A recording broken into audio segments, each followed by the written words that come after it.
Welcome back to Project Brupeg. With our last project wrapped up, that was working with the Australian Navy Cadets, an incredible youth organisation training cadets to have some amazing life skills. That's basically come to an end now, and we're on to our next project. We're going to be working with an environmental organisation called Tangaroa Blue. They're organising the Great Barrier Reef cleanup. That's on the east coast here in Queensland and Australia, cleaning through the reef, and we're going to be joining them, we're going to be partnering with them, and we're going to be going to some of the more out of the way places, islands, and we're also going to be doing world first data collection to sort of get more visibility about what's happening with rubbish in the reef. But we're going to be cleaning up islands with them. We're going up to Snapper Island, which is out of Port Douglas, which is a day's steam for us north.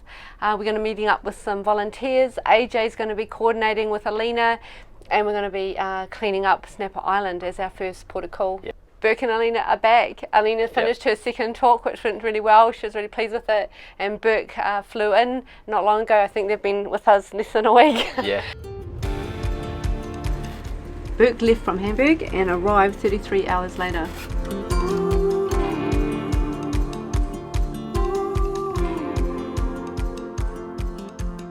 And they've been into it right away. They're both into jobs and getting used to the boat again. Yeah. And Birk picking up from where he left off. It's been amazing having them here, and the boat's starting to flow and the work is starting to happen. We're getting a routine with each other. 2 days in and he's back on the welder. Yep. Yeah. While Alena and Birk are stowing stuff up on the top deck because we're heading off soon, you'll hear the noises. You may notice something different on Brupeg. Our panels are here. This is long overdue. We meant to do this long ago, but we're not tech savvy enough to do it. But this was with the help of our patrons encouraging us to run a GoFundMe to try and get more reliable electrics on board, because cobbled together system wasn't going to be safe. You guys just blew us out of the water, and here you are. Every single person that contributed is on this panel. Yeah, thank you so much, everyone. It is incredible, and thanks to our patrons for encouraging us as always. Thanks everyone.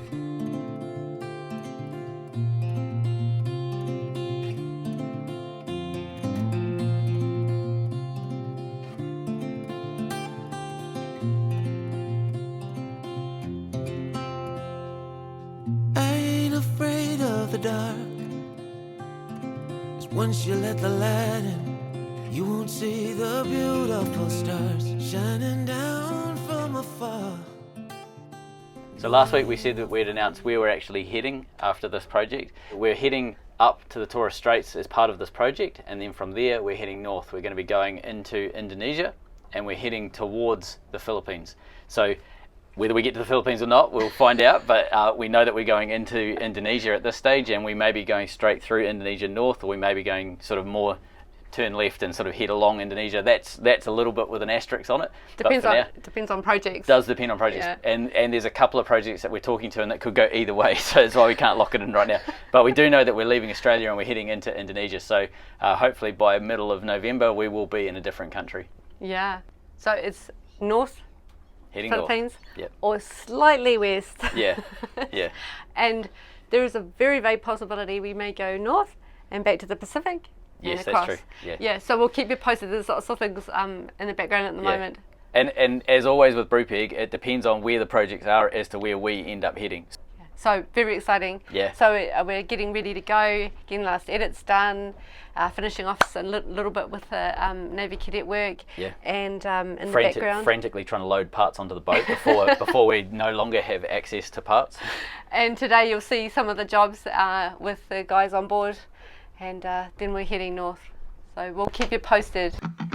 Brupeg was a sunken fishing trawler that was stripped out and ready for the scrapyard. She's just completed a 10-year rebuild that's brought her back to life. With the help of volunteers and funded by our Patreons, community and subscribers, she'll be crewed by passionate people from around the world.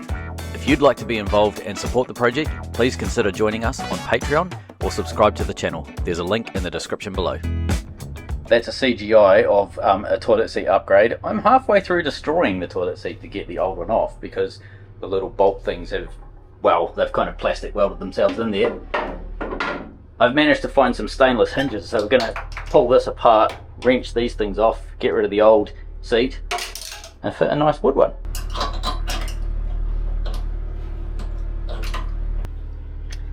That's really important on a boat for crew morale, that you know, everybody shares the load in terms of the shit jobs. You know, you don't want one person just focusing on those ones.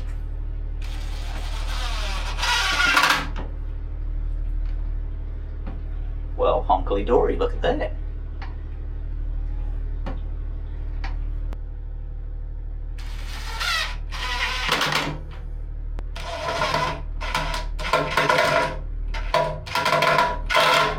So we're about to commence our next project, which is going to be in the Barrier Reef. It's an environmental based project, and I've got a heap of stuff that needs to be organised from the engineering stuff on the boat. Jess is organising the project, so there's heaps to sort of organise from people point of view, and I'm getting all of the machinery organised. So today's run we need to grab 20 litres of oil, 5 litres of paint, and there's a bunch of other stuff that I'm forgetting, but I know I have to do it on this run into town. So let's see how much stuff we can fit on a tiny little scooter.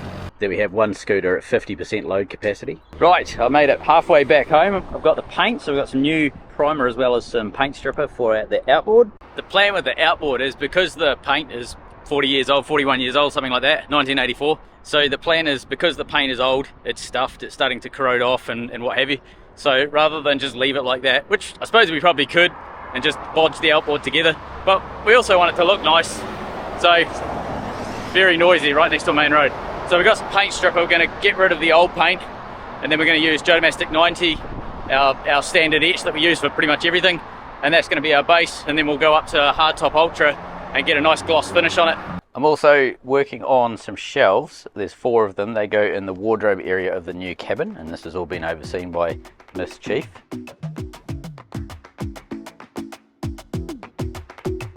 I might go too fast. I don't care about those limits, 'cause I want this to last like nothing ever lasts before. I might go too fast. Just doing some last bits of painting. We're doing the steps. We've been meaning to do them for ages. We've got to get some carpet on there, non-slip, but also for cat access. She needs something to be able to grip onto so she can go down to where we're sleeping. Yeah, it should look really gorgeous.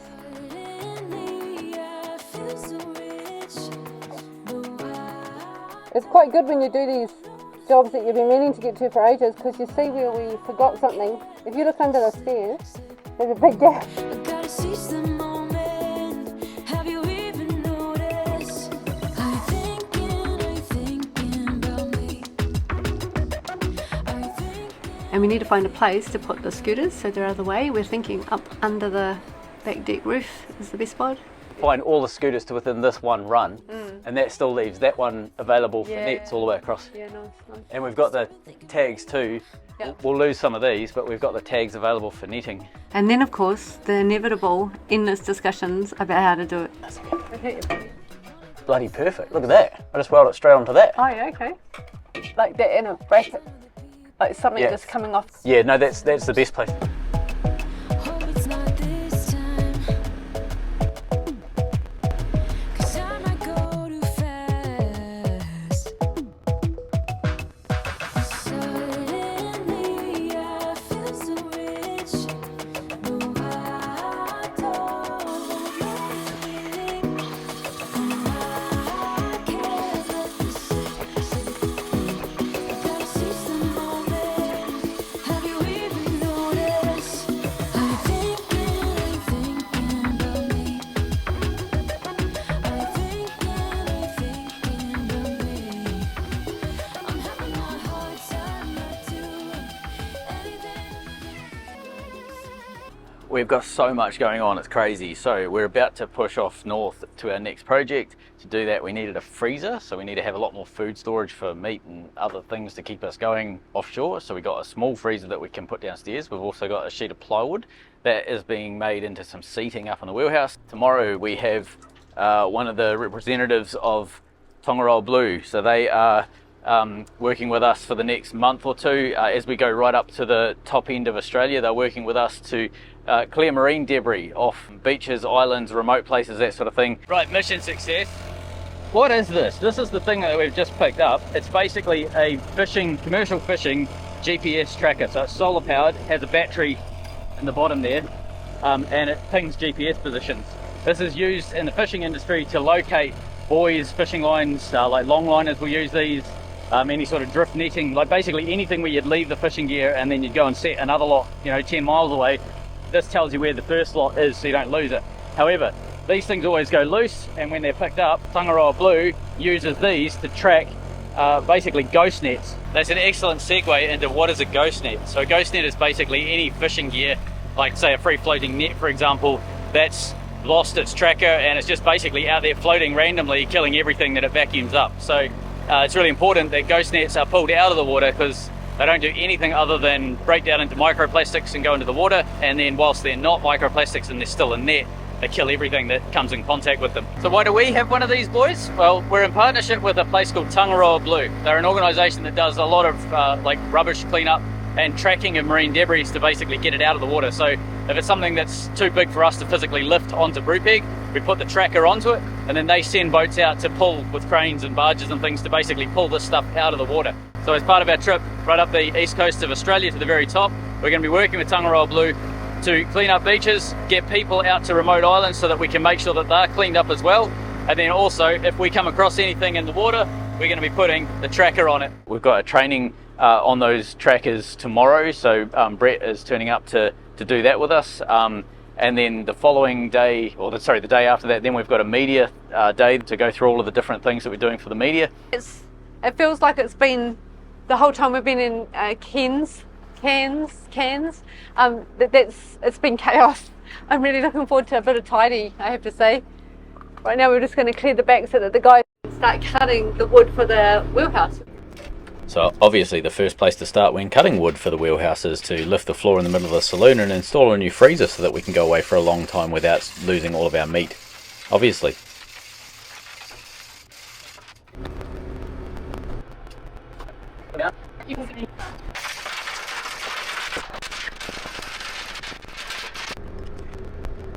The plan for this plywood is to eventually become seating in the wheelhouse. We find when we're cruising up around the coast that we all end up congregating in the wheelhouse, and having two seats is a bit of a pain in the neck. So we're putting a couch in the wheelhouse. This is the start of it. I was quietly protective of my heart to reassure that I couldn't break to pieces and be left alone once more. If you hadn't been so patient, you'd be easy to ignore. You put up with all my till you didn't anymore. And now I stand here calling at your door. Oh, now I stand here calling at your door. Yeah, I'm yours anywhere you want. Yeah, I'm yours. And now we're singing. We take safety very seriously on Brupeg. We don't accept any sarcasm on that subject. So you can see here a new product that we're about to start selling, the safety stirrer. If you or anyone you know is mixing dangerous paints or chemicals, this is the safest way to mix these chemicals. Somehow you made me fall. You got underneath the surface and you shattered every wall. And I know I got that feeling, there's no question anymore. And now I stand here calling at your door. Oh, now I stand. Jess is about to head into town. She's doing some last bits and pieces, parts runs and things. We've got organisation galore going on over here. Jess is organising our next project, Tangaroa Blue. Out here we have the last of the sanding before we put top coat on the shelves and the new wheelhouse seating. So that's Alena's job at the minute. Up the front, Birk is on board. He's starting to organise cameras and stuff. He's going through all of the different bits and pieces. I'm working on the last bits and pieces for the Navy stuff that we've been doing, more filming and things like that, so getting the last of that done. Whilst that's happening up on the wheelhouse, Birk has taken over the laser printing. This is something that has absolutely stopped us for so long. Let me show you what that's all about. We ran a GoFundMe to get the electrics in the boat sorted, and we said to everybody we were going to put everyone's name on some stainless plates, and we have been trying to do this for near on 12 months, and we just don't have the technical skills between myself and Jess to get the laser printer going, but Birk does. Birk's on board the boat now, so we can finish the plates finally, and they get to go permanently in the wall at the front of the saloon. Then it's going through and taping halfway up the join of basically from one side to the other, and that way when we paint on this side, any runs can travel down onto the tape. They don't go onto the next piece to be painted. So all 4 are getting done, then they'll get flipped over and painted with Hardtop Ultra.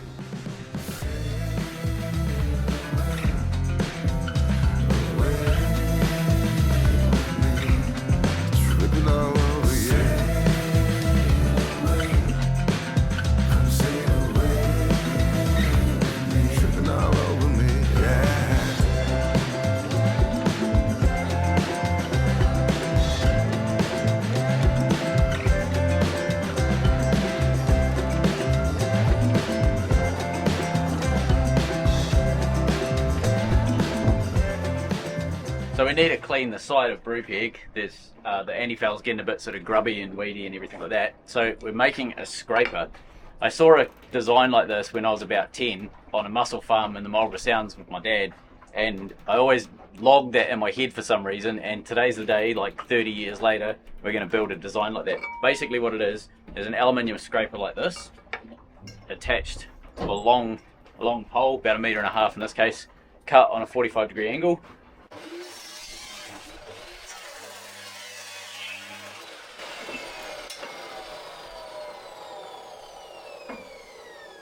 That gets welded like so there's a scraper hanging off the end of a long pole, and then at the other end you end up making a handle, so it's got basically a T-handle like this. Be an easy way of doing it.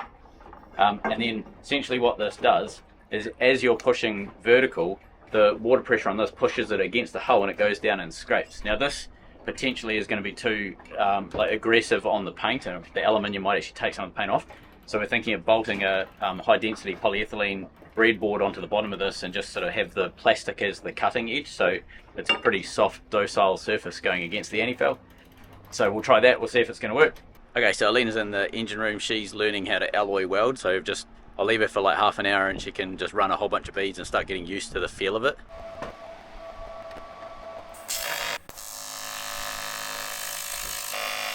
See how that speed makes so much difference? Yeah. Like dipping it fast is so much more controllable.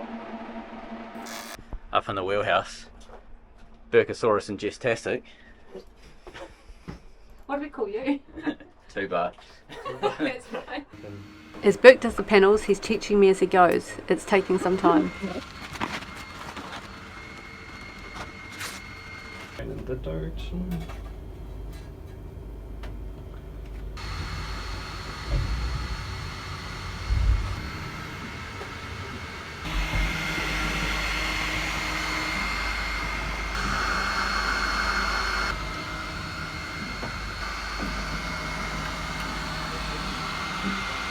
Here goes nothing.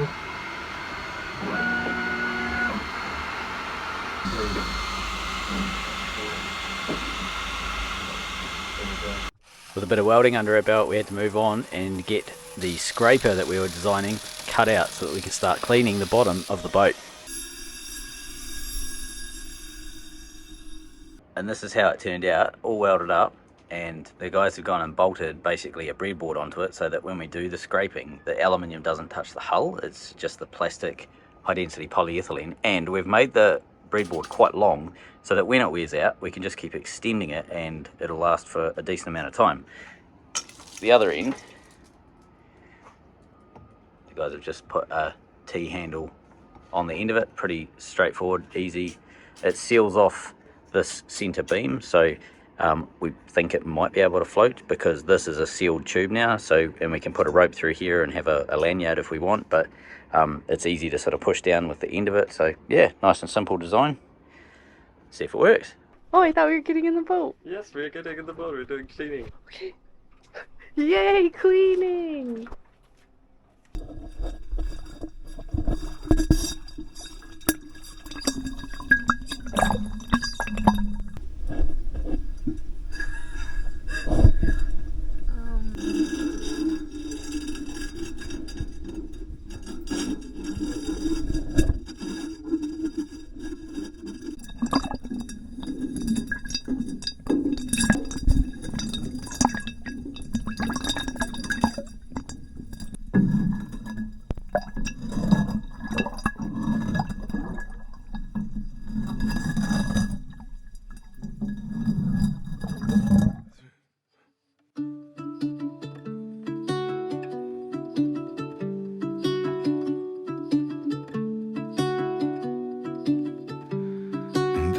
depths of silence, where echoes remain, opposing and fly. I was the darkness, you yearned for the light. Right, so last of the busyness, we're gonna drop the ute back, and then I'm scootering all the way home. It's about 8 k's, so it's about probably 2/3 of the range of the scooter. So we have to fully charge the scooter to be able to actually get home safely. All right, I'll see you in a bit under an hour. Okay, see you, hun.